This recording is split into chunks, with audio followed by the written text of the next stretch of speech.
Hello, everyone. My name is Sandy Kane. I used to normally say good afternoon, but with these webinars, you never know what part of the world the people are in. So maybe it's good morning or good evening or whatever. But hi, anyway. I'm the CEO of Real Sourcing Network, and I just want to welcome you to our online panel discussion. We've had a number of these. They've been successful and informative, and people have gotten a good deal out of them, and we're counting on that happening again today. The topic we're going to talk about today is how is marketing going to change in 2021, and what's that going to mean for procurement? And I expect that just about all of you have started marketing planning, if you will, for 2021 by now, if not already. And this is maybe the most unique and challenging planning period that we've ever seen on any subject ever. At this point, we really can't talk about planning for 2021 without also talking about COVID-19, whether we like it or not. And some of the really big issues surrounding that are just how will the pandemic continue to affect the economy in 21, and what does that mean for the growth prospects of our companies and marketing budgets? And then we all know that both consumers and business buyers have adopted new shopping and buying behaviors because of the virus. And the important question now is will these new behaviors persist through this after the pandemic ends, whenever that happens? And how do these new behaviors affect our marketing efforts and programs? And to help us address these as well as other related issues, I'm delighted to have four terrific panelists with us today. Two of the panelists are marketing executives and two are procurement executives. All of them are now involved in marketing planning for 21, and they'll be able to provide us some real-world insights about how to think through some of these vital issues. And I'll introduce our panel in just a minute. But before we get started, I just wanted to cover a couple of housekeeping issues. First, a brief introduction of your host, Real Sourcing Network.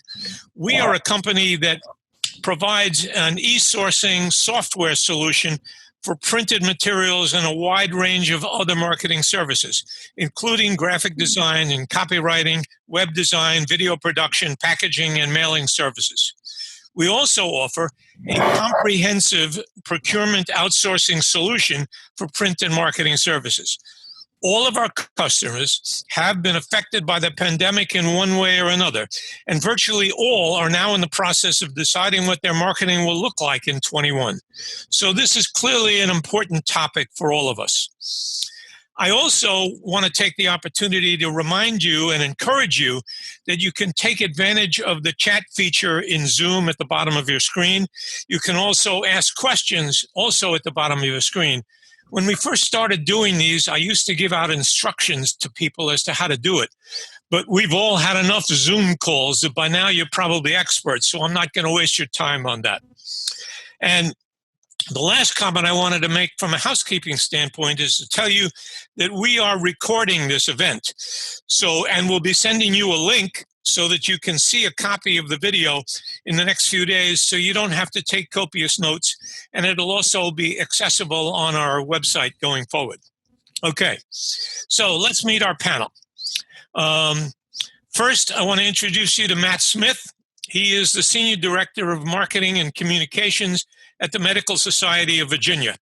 Matt, I want to thank you for being with us today. Why don't you just spend a minute and tell us a little bit about the Medical Society and your work there? Sure. Well, it's kind of interesting because I made a shift in positions mid-COVID. So I've got a little bit of experience on the back end and just came on board here in August. But the Medical Society is an organization with over 10,000 members in the state of Virginia, all of them in the medical profession, mostly doctors, as you may imagine, but also nurses and others in the medical profession. By far the biggest part of the organization is being a lobbyist on behalf of doctors, but we also do provide insurance services and a number of other services for the medical profession as well. Terrific. When you made this transition from one company to another, did you actually go into their offices or were you still working from home? Well, it's interesting. The majority of my time is spent at home. And in fact, I'm still doing a lot for my previous employer as well, because both want me to work from home remotely. The medical society is having it where you come in 1 day a week. So that's kind of been their situation. But yeah, most everything is done at home now. The reason I ask is that I have a nephew who just got a new job at Pfizer, and he got that job, I think, at the end of June. And for none of the interview process and not any time since has he ever been in their offices, which is kind of a weird timing, weird world we live in. Yeah, it really is. It really Anyway, is. And yeah. Anyway, next, I'd like to introduce you to Sabrina Traskos. She is the Global Procurement Leader at AstraZeneca. And again, Sabrina, thanks for being on the panel. And if you'd give us a few minutes on you and AstraZeneca and what you're doing there. Sure. I oversee the global marketing procurement activities at AstraZeneca. I joined in March, so I had 5 days in the office before we went to COVID. And I'll be honest, I haven't been back there since then, although our offices are open. It's been an interesting year just in terms of flexibility, learning to be agile, and then figuring out how to do everything working from home. But I'm excited. I like my new role there, and it's a good set of challenges. Great. Thanks for being here. And third, I'd like to introduce you to Danielle Vona. She is the Chief Marketing Officer at the Marketing Posse. Danielle, thanks for being with us, and please tell us a little bit about you guys. Perfect. Thank you. Actually, I am the founder and chief thinker at the Marketing Posse. So I own that company, small agency in Safety Harbor. And a lot of the work we do is to be an extension of a marketing team. So every project and every contract is a little different because it depends on what the companies we're working with need. So it's sort of an outsourced marketing department company. But then I am also the CMO for the CDR portfolio of Bloomin' brands. So Outback, Carrabba's, and Bonefish. So I have 2 jobs and work both of them. And so as we think through the questions here today, I'll probably answer from both a small business perspective as well as a large company perspective, which is kind of a nice balance to have. That'd be terrific. I thought a second ago I saw Alex on the screen. Alex, are you there? I saw his picture a minute ago. Well, I will tell the rest of the participants, we do have a 4th member of our panel. That's Alex Alzante. If he gets back on, I'll introduce. There he is. Alex, can you hear me? Alex? Hello? Alex? Hi. Okay, great. Perfect timing. I was about to introduce you. Alex is the Director of Marketing Operations and Content Platforms in GSK. Alex, if you'd just spend a minute about you and GSK and what you're doing there. Sure. Hi, everyone. My name is Alex. Sorry for being late. I am the Director of Marketing Operations with a focus on content platforms, anything MRM, DAM, financial, ad stream, those type of content platforms that help us manage our content through our marketing MarTech stack. Okay, great. And again, thanks for being with us. So let's get started. The marketing planning usually begins with an assessment of business conditions. So that's where we want to begin today. As you can expect, and we all have learned from experience, economists are already publishing forecasts for 21. And while there's a significant amount of variance in these forecasts, the majority view appears to be that the economy recovery will continue next year.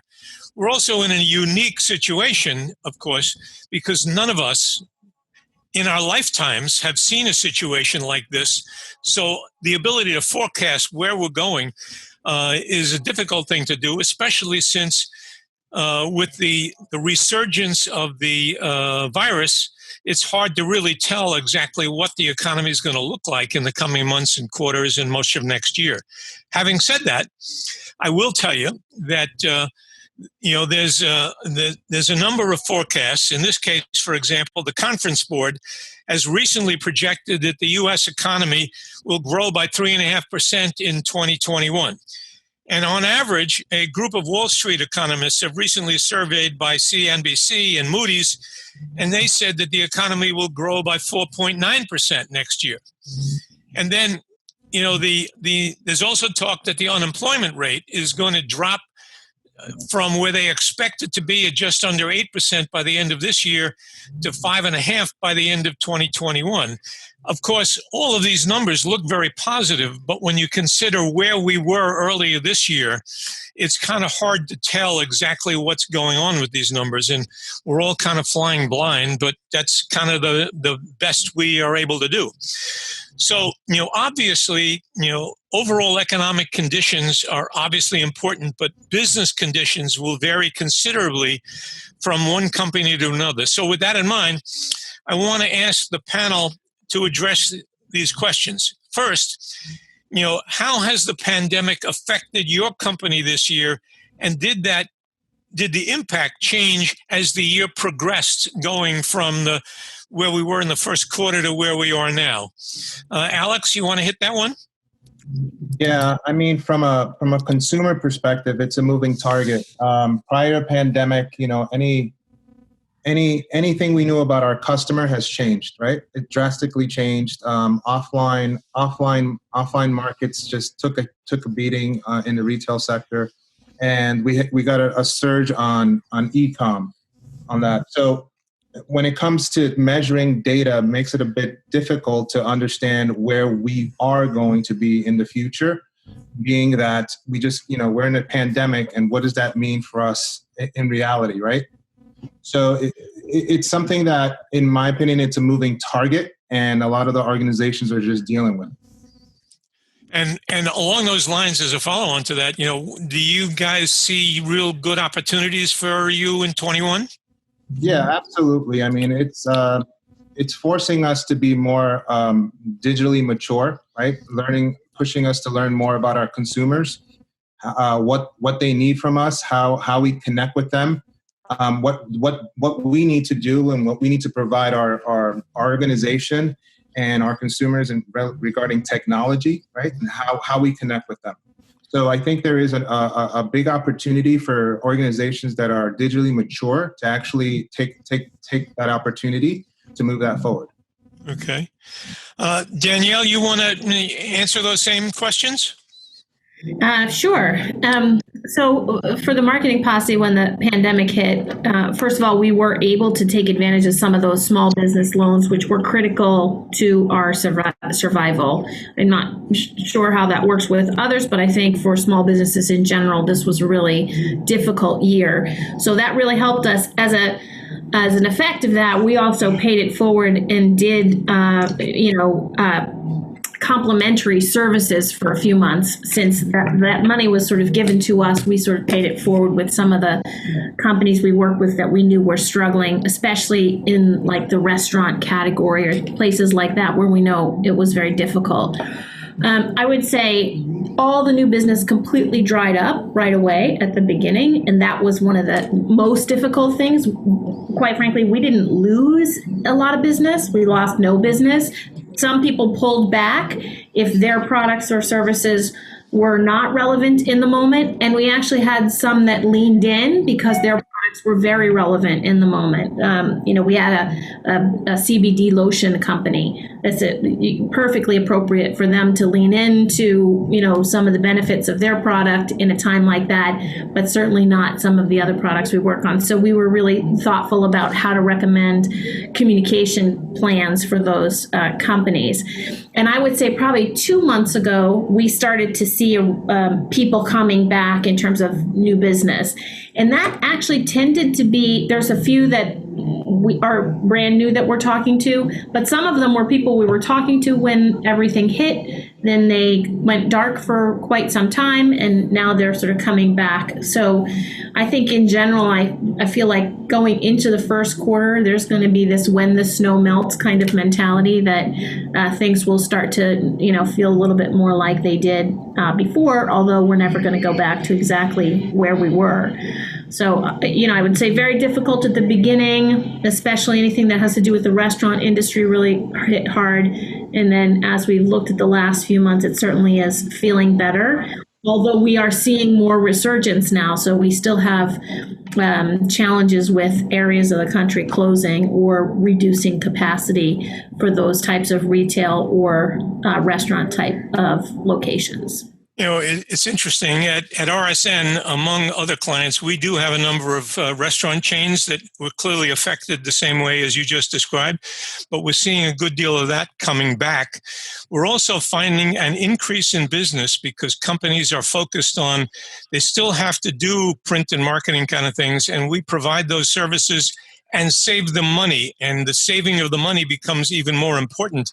So we're seeing a pickup in business because of that, and we're counting on that going forward next year as well. Well, so as there's going to be disposable menus and people are not using real menus, and we are doing that, yeah. Plenty of printing opportunities, yes, for sure. I would say, just to build on Alex's point, though, you know, when we pivoted, whether it was with Outback or with any of the companies that we work with the Posse, anything that was online or digital or off-premise type of occasions, that's where all the business was. So for Outback, we immediately pivoted. We were 100% to go and delivery business. The restaurants were not open except for that, and there was already a very strong foundation for that.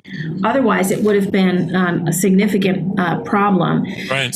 But it has made us, and this goes back to Alex's point, it has made us accelerate some of our digital activity. It has made us smarter about how to do it because we were forced to do it faster, and because we're not running up against the same standards that we would in a normal year. It's allowing us to test stuff that we probably wouldn't normally test that. Sure, absolutely. All right, moving along. Changing customer behaviors. It's been clear over the past of this year that the pandemic, has caused major changes in the shopping and buying behaviors of consumers, buyers, everybody. And the most dramatic change has been the explosive growth of online shopping and buying. And one recent forecast indicates that the retail e-commerce sales will likely reach $710 billion this year, or between 14 and 15% of total U.S. retail sales.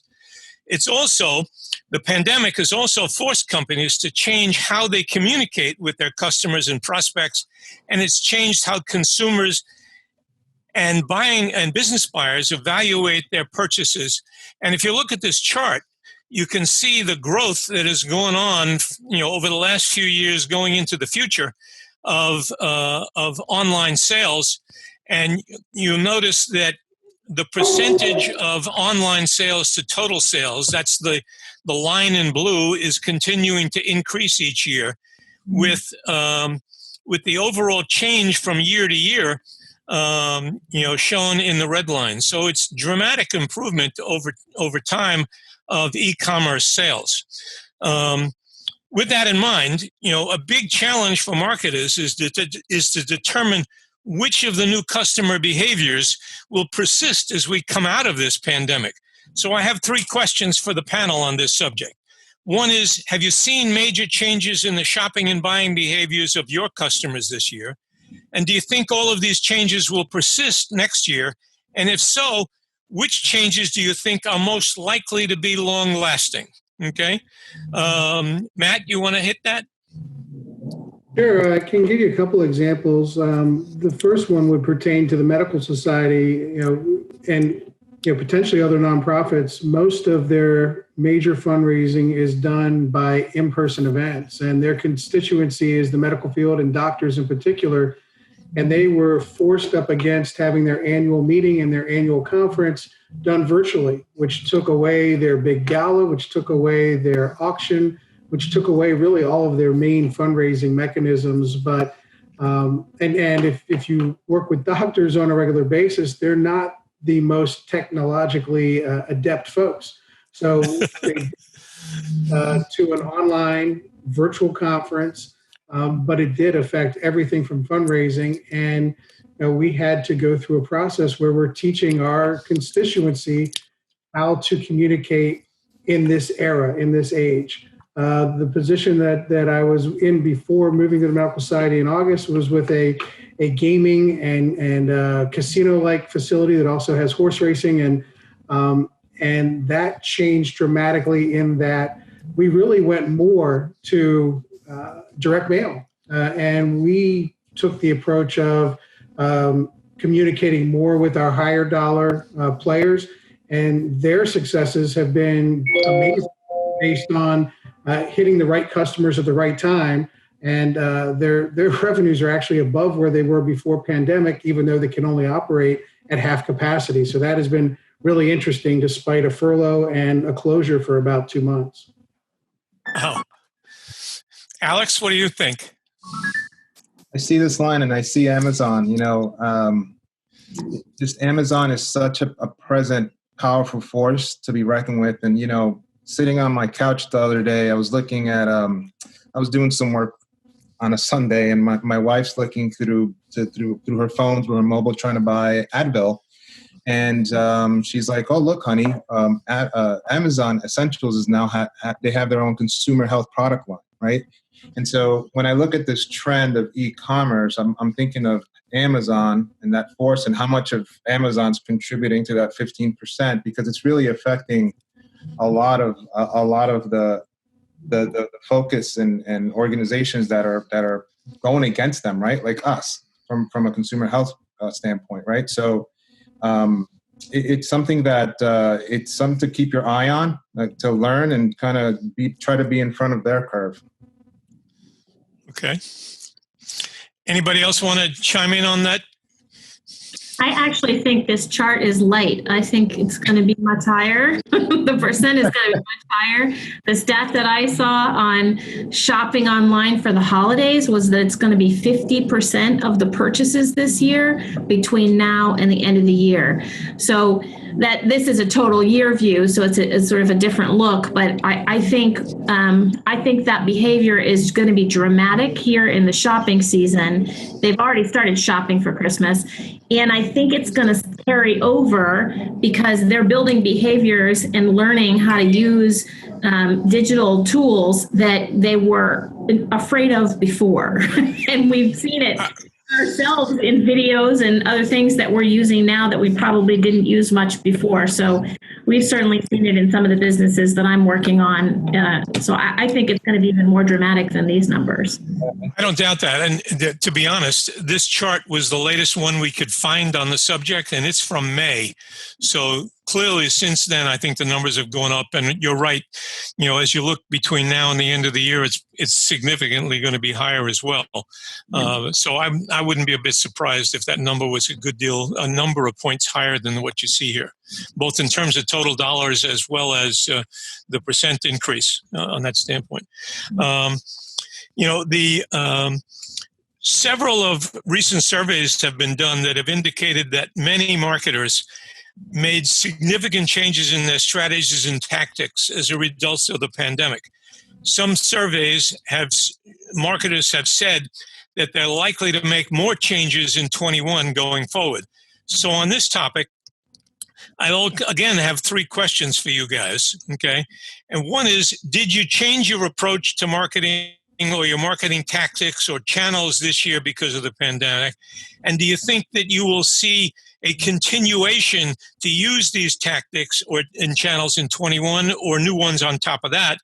And then specifically, what was your approach to growth as you looked at 2021? This year, many marketers focused their marketing programs on existing customers. How do you plan to balance marketing to existing and new customer acquisitions in 21? Okay. Danielle, want to hit that one? Yeah, sure. I would say, for the posse, we made changes based on what was happening in the world. So the changes were more about what's the right thing for us to say in this moment and what's the right channel for us to say it in. And if we shouldn't be there, let's not be there, because there's so much stuff going on. It's beyond the pandemic. You've got a pandemic, you've got racial issues, you've got politics, there's all kinds of stuff clouding the messaging world. So we've been really thoughtful about, making sure that we're message forward. What is it that we're trying to say? And then where's the best way to say it? On the restaurant side, it's completely different. When everything shut down, we literally sold all of our media and completely scrapped our media plan and just started with search and social, and then started to build it back as the business came back. So it's been a really challenging year. I would say the learning for me is about being agile. The more your plan is digital, the easier it is to change and commit to nothing, and try not to write any contracts and have everything be loose, so that we can change as the business changes and deal with the issues as they come. So that's been our strategy. Alex? I'll pass on this one. Okay. Matt or Sabrina? Sure, I'll take it. So AstraZeneca, our customer base is our patients, and, as they go to the physicians. So I would say initially there was a pivot to deal with it very tactically to make sure that patients were still getting essential healthcare information. And it was a pivot, as Danielle mentioned, doing everything digitally as quickly as possible, and making sure that we could get information out on a regular basis. Plus, on top of that, kind of balance what does COVID mean to whatever your condition is, or the pharmaceutical that you're taking. So there was a lot of pressure, and initially it was tactical. How do we do this quickly? How do we maintain consistent information out there? I think it kind of morphed a little bit as soon as we got our arms around handling the tactical part to let's design the patient experience right from the beginning, right from the get-go, given this new reality. And how do we partner with the right agencies, the right suppliers to do that, how do we get the right tools, the right data, the right measurement, and then how do we put together this new way of looking at it? So from the procurement point of view, I meant the traditional way of doing RFPs with long drawn out pitch process, that all went out the window very quickly. And we had to go to very, very agile, basically processes where the suppliers could show us just how agile they can be, how well they understood measurement and data, kind of a different set of things than what we looked at before. So it's sort of everybody did the tactical, and then they took a step back and tried to figure out what the approach is. I think this definitely continues into 2021. And we're continuing to redesign the processes so we can make sure we've got the right flexible and agile partners moving forward. I think there was also a shift more towards let's approach this as a project rather than like a year-long engagement, because nobody knows what it's going to look like 3 months from now, let alone, I don't know, 6 months from now. Right. Okay. Marketing spending. At this time of the year, the question that's top of the mind for many marketers is what's our marketing budget going to be next year in 21? And this year, the analyst estimates and recent surveys are all over the board when it comes to forecasting marketing spending for 21. To be honest, when you look at these results and the variance of them, these guys might as well have been in the political polling business. They would have done just as well. But when you think, for example, Forrester has said that overall U.S. marketing spending they expect is going to fall by 30% from the beginning of where we were in 2020 through the end of 2021. And then on the other hand, the 2/3 of marketers that were surveyed by OpenX and the Harris poll in July, just a couple of months ago, said that they expect that their 2021 budget is going to be equal or higher than their pre-COVID budget was, not just what their 2020 budget was, but what they were expecting their budget was going to be in 2020 before the COVID-19 hit. So the numbers are all over the place. And the reality of all that is that marketing spending next year is likely to be different across industries and even across companies within the same industry. So what I want to ask you guys, and I'll give you all a shot at this one, is given how you see business conditions next year for your company, do you think that your overall level of marketing spending will change significantly in 2021 from where you are? Alex? Yeah. So pre-COVID, of course, budget cuts to survive. A lot of companies endured that, and what that meant for them might have been way below the best baseline that they were accustomed to cutting back to. So, when you think about the future in 2021, will you get to that baseline again? And this is kind of making sense to me when you're telling me that 67% of survey markets expect their 21 budgets to be equal or higher. So if you're in 2019 going into 2021 and you had to cut your budget dramatically, right? What does that mean in 2021 when you start to build it up? So I kind of see, I support these numbers that I'm reading right here, and it makes sense to me. And moving forward, it's a new world. We need to really figure out what are we trying to target, right? What exactly we're going to target, and what's that all going to cost? And tactically, Sabrina, that was a good way of putting it. Like, what does this all mean? And it's an entirely new approach, right? That brings our new challenge to forecasting, budget forecasting. Okay, Matt. Yeah, I was struck by some of the things that Danielle said a moment ago, because we did the exact same thing. I mean, we went through and we cut our traditional media. We went online, and if you look at a lot of in our space anyway, when I'm speaking about entertainment, everyone did that. Well, now everyone's going to be coming back, and so we're going to be fighting for voice. And if we're all coming back at the same time that we all left, that voice is going to be pretty crowded, just like it is online now. So I think from a preparation standpoint, we're prepared to spend similar dollars that we were spending pre-COVID, but knowing the right time and the right mix. I think, being able to communicate in the way that our clients, our customers want to hear from us is going to be the big trick. Being able to be nimble. If it wasn't for an election, there may not have been a TV ad running here in this third quarter. So, they survived because of the election, but now I think it's going to be a little bit more competitive as far as wanting our dollar and working for our dollar when it comes to traditional media. Yeah. Danielle?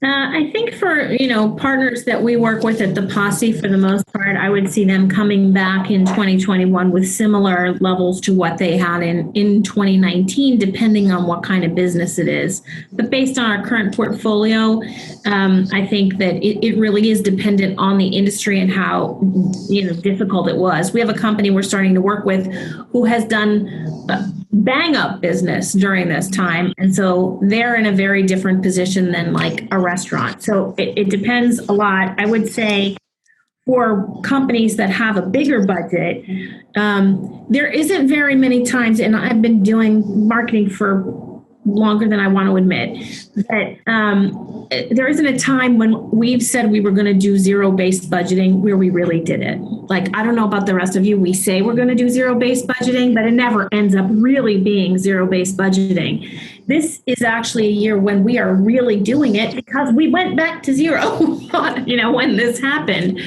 So building this from the ground up has been awesome because we can make some of the shifts we've wanted to make with digital without having to worry about comparing it to last year and those types of things. So we can sort of build it from the ground up with what we think it should be today. So to me, there's certainly some benefits to what has happened and how it will inform planning.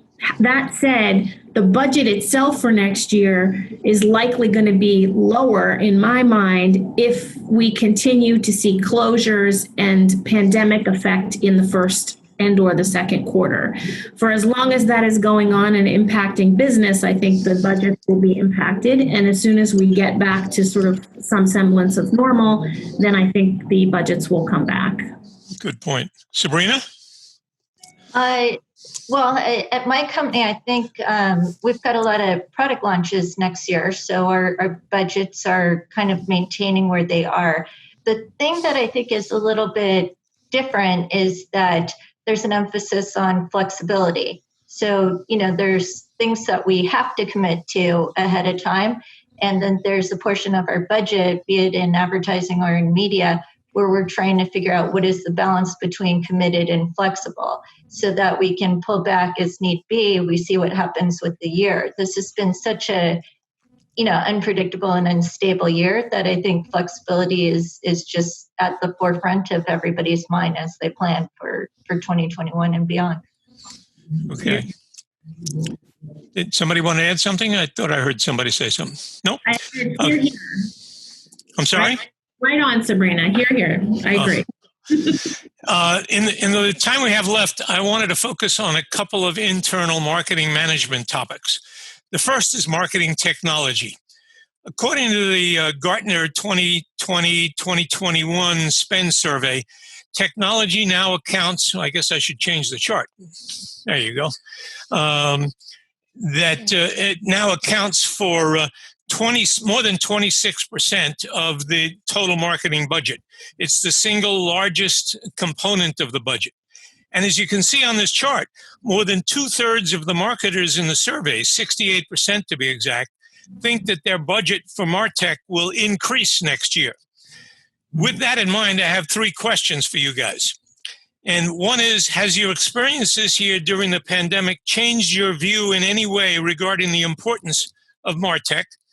Do you plan to acquire any new marketing technology applications in 21? And if you can, tell us what. And how will your investment in MarTech next year compare to your spending on MarTech this year? Alex? Yeah, in my opinion, the demand for marketing technology has increased in our sector. The surge of online purchasing took a steep increase, and we really had to be in the forefront of what that means to us and how we're going to leverage this opportunity. We are investing a lot in technology, and for us to be a pharmaceutical company, thinking that you think of pharmaceuticals of, they're not technologically advanced. We do have that internal energy that we are looking at our consumer and figuring out innovative ways to connect with them. And so with that mindset and that direction, our leadership direction really opens us up for innovation, right? And opportunities to really explore on new technologies that can help us better our relationship with our consumer. So yes, it is increasing. I agree. Great. Matt? Yeah, I couldn't agree more. I don't know that my particular focal point has changed on that, but I will say that management and others in the organizations, embracing of us moving in this direction has certainly increased. And from internal organization with people working off site, we're working on putting an InMotion Ignite platform in to bring together all of our marketing resources and help with scheduling and execution. From a PR standpoint, working on a Cision platform that we're putting in place right now as well to help us with the PR end of our marketing efforts, and also some texting platforms. So yeah, we are all in and moving forward with 3 new platforms this year. Terrific. Danielle? Yes, I think similar to the rest of the team here, for the posse, we spent most of our time either upgrading things so that we can have better measurements, et cetera, or leveraging the tools that we have where we're completely not using all the aspects of it, which I'm sure many people have gone through that. But we buy tools. It has all these bells and whistles. We don't necessarily use them all or even turn them all on. So for the posse, we've been focused in that way. For Outback, it's just been a complete acceleration of a lot of the MarTech work that we've been doing. So getting our new online ordering project up and running, upgrading some of the MarTech stack tools that we currently have. And we've also implemented a new digital marketing pilot process so that we're, doing these small, fast tests that we can scale and optimize by channel. So it's helped us accelerate things and focus on it. And the level of importance in the organization has grown significantly, knowing that this is not just key to right in this moment, but it is going to be key as we go forward. Great. Sabrina? Yeah, I think AstraZeneca, very similar to GSK. There's a lot of technology that we're looking at so that It can help speed up the presence of omni-channel marketing within the campaigns that we design. As a result of that, we need a whole lot of data, a whole lot of ways we can take a look at the data and filter it so that we can design the appropriate journeys, and there's significant investment there. The other thing I would say is that there's been a lot of investment over the past few years, and there will continue to be, to develop the right technology stack so that we can take the assets that are developed for each of the campaigns and multi-purpose it without there being too much adaptation work. And we're trying to also get our arms around just low, medium, high complexity origination versus adaptation so that we can classify the work accordingly and then manage the costs that go along with it that way. Interesting. That's great. Okay. Finally, I'd just like to have our panel spend a few minutes talking about whether and how they use external suppliers of marketing services, whether that is expected to change in 2021. In the Gartner survey, for example, the respondents in the survey reported that on average, they had shifted about a third of the work previously done externally to in-house teams. The survey mainly involved respondents from large companies, so in-housing may not be as big a trend as the survey suggests, but we don't know. So again, I've got 3 questions for the panel. 1, have you reduced the number of external suppliers that you're working with, either because of moving work in-house or any other reason? And if so, do you expect that trend to continue next year? And have you changed how you interact with suppliers during 2020? And if so, do you expect those changes to continue next year? And finally, have you changed what you expect from suppliers as a result of the pandemic? And if so, what were those changes, and do you think they're going to persist next year? Sabrina? Sure. So I think the way that, in marketing over the last 10 years or so, there's been a tremendous squeeze on a lot of the suppliers, and margins have gotten tighter and tighter. So I think one of the things that my team and I think about regularly is how do we get them into their sweet spot? How do we get them so that, it's an area where they've got enough margins for it to be profitable, and how do we get that work to them? And, because when people do the work that they're best at and they're not trying to go downstream with production work or upstream with things where they don't have the talent for it, then they're set up for success. So I think there's a lot of emphasis right now on finding who the best partners are and focusing on their sweet spot. I don't think there's any trend to, at least I see, in terms of reducing the number of suppliers that we have, especially with everything that's been going on. There's, something niche that pops up all the time. There's the but just there's more of a need now for multicultural marketing than there has been in the past. People are a lot more vocal. So I don't see our supplier base shrinking, but I do see more of a burden on procurement to figure out what are they really good at, and then how do we come up with the way to optimize their talent at a good price for whoever it is that we're working with. Great. Danielle? I don't think we have any real reduction in the supplier community from either a Posse or an Outback standpoint. I would say that throughout this time, everyone's been super flexible and understanding to how do we work through stuff if we need to renegotiate contracts or we need to make changes in the short term. Everyone has been really good partners.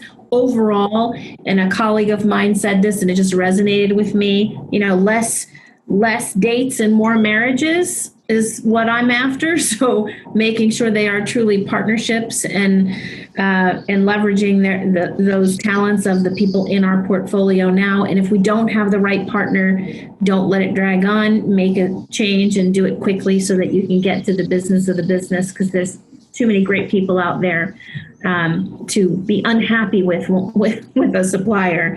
So, but we haven't really made any reductions and haven't seen big changes in that area. And our partners have been great throughout this challenging time. Great. Alex? Yeah, on my end, I don't see a reduction either. Our relationships have changed. Their dynamic has changed. Being agile and solving problem really redefines the way your relationship is with your vendors. So on the vendor part of it, it's we're expecting more out of them, right? More involvement, more transparency, and to leverage their expertise, like Sabrina mentioned, is so critical, right? It's to really find that right vendor that can help you deliver that value faster than others can, right? And so regarding MarTech and these tools that are out there, there's so many of them out there, right? That there is one that will fit the problem that you're trying to solve quicker, right? In fastest way. So we have not seen any reduction in vendor spend, but our dynamics with our relationship with our vendors are changing, I think, for the better, right? We're incorporating them more into our strategies and our thinking, and it's just really changing the dynamic. Okay. Finally, Matt. I'd agree with what I heard from the rest of the group here. You know, our volume of work is not changing. If anything, it has increased. However, we have had a few partners, especially in the first few months, that were candid with us. I mean, we had a good enough relationship that they said, look, we don't have the people coming into work. We can't get these things turned for you the way we could in the past. And so we've kind of tightened our circle of vendors, but those relationships have certainly changed and strengthened and become more strategic. So volume, no, but tightening the number of vendors, that has happened for us, yes. Great. That's the list of my questions. I will tell you that you guys have done such a phenomenal job that in spite of having a lot of people on the call, there's not one listed question for us to have to answer. Are there any other comments that you guys would like to add to the conversation that we haven't covered? If not, I will thank everybody for attending and especially thank our panelists. It was terrific and very informative. And some of the chat comments have echoed that thing. So again, I thank you very much and remind everyone that you will get a link to the video of what we have recorded so that you can see this for posterity. Again, thanks to all and thanks for attending. Bye.